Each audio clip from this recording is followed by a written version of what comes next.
Let us now talk about wireless.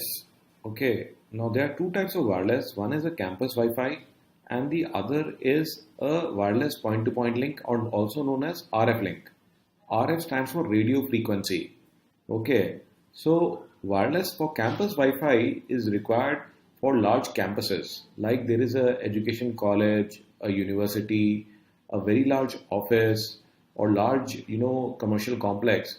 So nowadays, a lot of users carry laptops and mobile devices, and they may want to connect to the network using wireless instead of connecting using a wire. Okay, so what are the questions that you should ask when you are going to provide or you're discussing the requirement for a campus-wide Wi-Fi network? Okay, so now let me explain to you the different questions to be asked. Now, first, the most important consideration is the type of environment, whether we are looking at putting Wi-Fi in the indoor environment, like inside a commercial complex in a building. Okay, so all the access points for the wireless need to be put inside the building only, and there is nothing to be provided outside.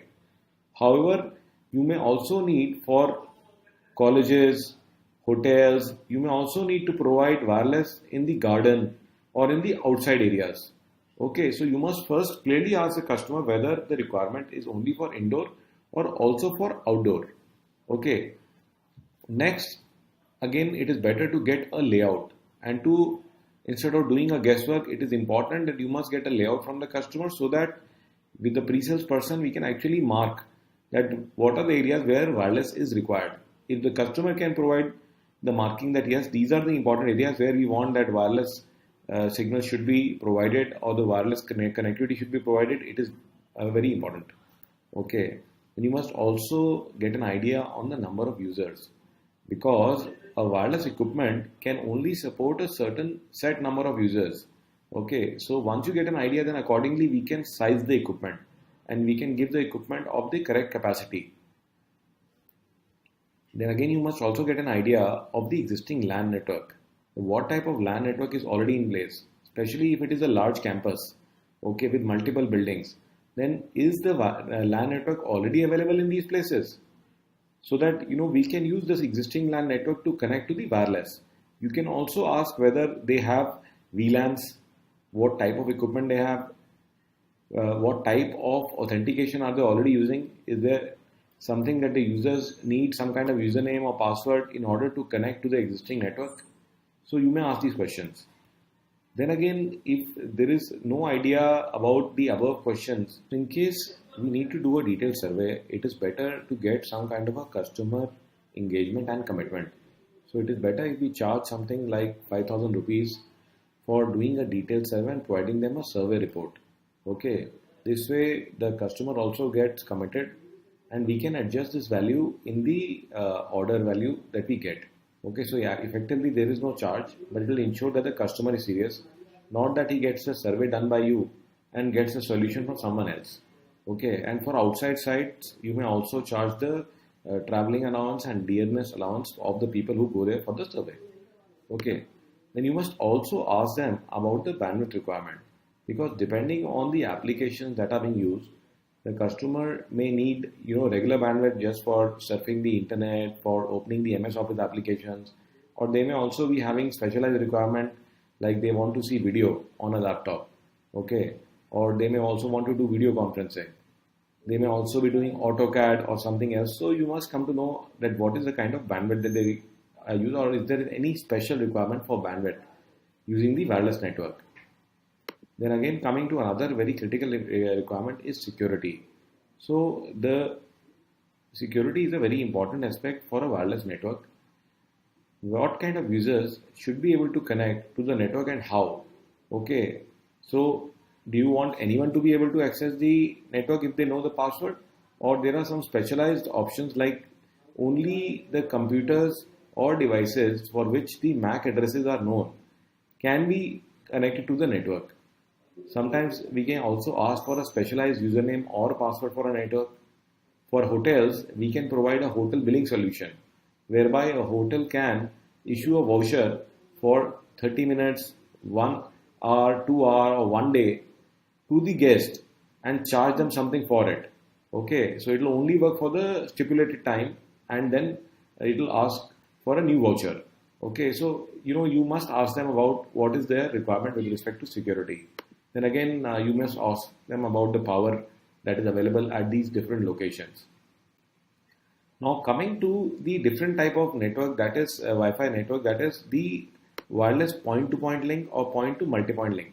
This is also known as radio frequency link, RF link, because we are using the same radio waves that we normally use for listening to radio, that is FM radio.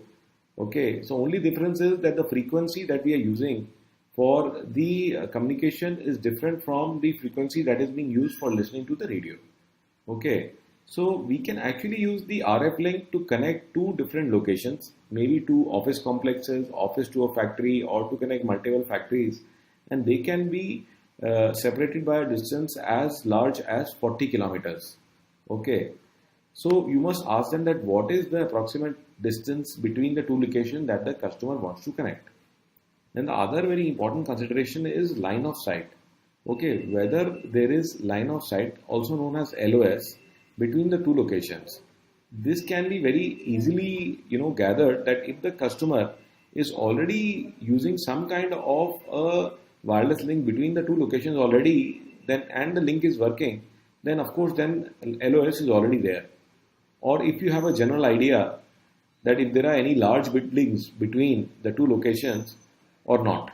Okay, and then in many cases there may be some kind of obstructions between the two locations and we cannot see from one building to the other, then we can clear the LOS by raising the height of the equipment using towers.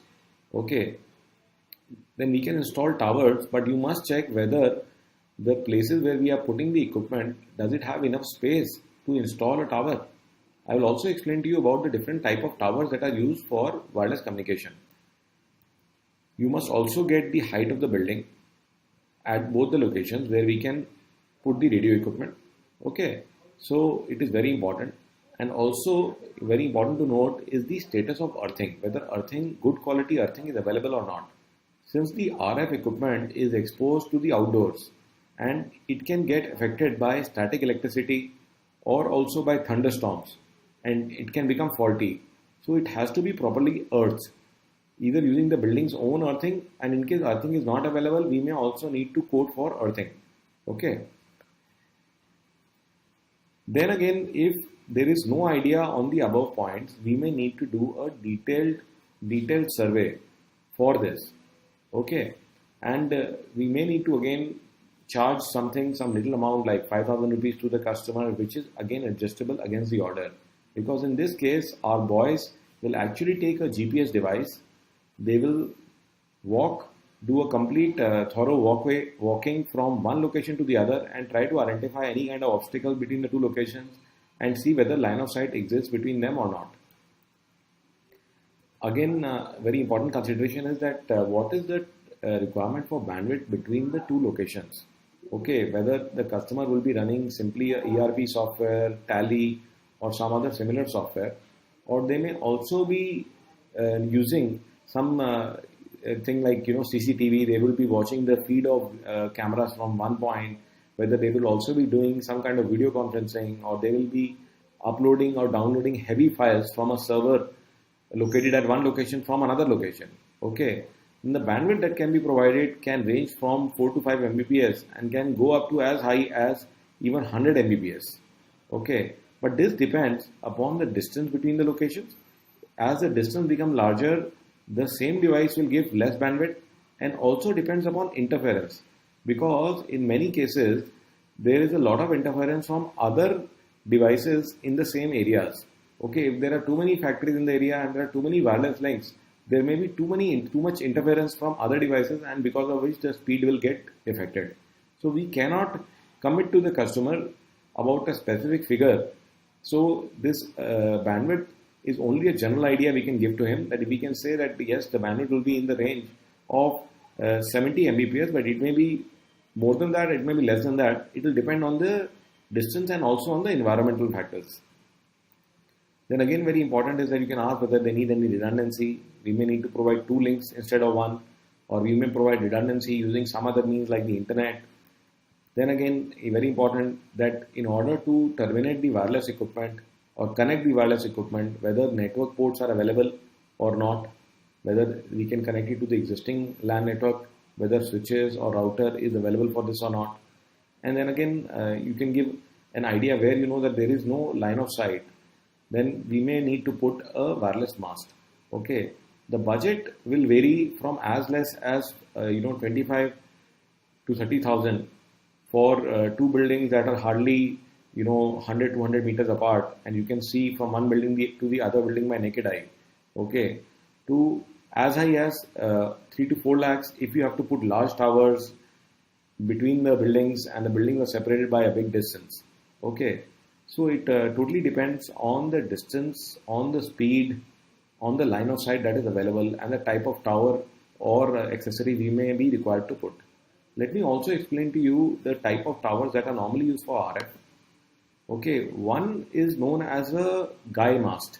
In a guy mast, what happens is that, like you can see here or here, there are wires that are holding up the tower. The tower itself is quite thin, okay, but it needs space on the bottom for being able to put these support wires. These support wires ensure that the tower will be able to sustain in case of heavy winds. Okay, even if there are winds, even then, the tower or the pole, we can also use a pole if only the distance to be covered is like height required is only 3 to 4 meters. But for normal cases, we may need tower like this. Okay, so these type of towers are not very expensive. Okay, their charges can be from 2,500 to 3,000 rupees per meter. On the other hand, we may also use, these are known as self-support towers. As you can see that these towers are quite thick. They are thinner at the bottom, as you can see here, thinner at the top, and as they go down, they become more and more thick. They don't need any wires to support them. Okay, they are self-supporting. They need less space. Like you can see this tower here. So it is self-supporting. Okay, so they need less space, but they are more expensive.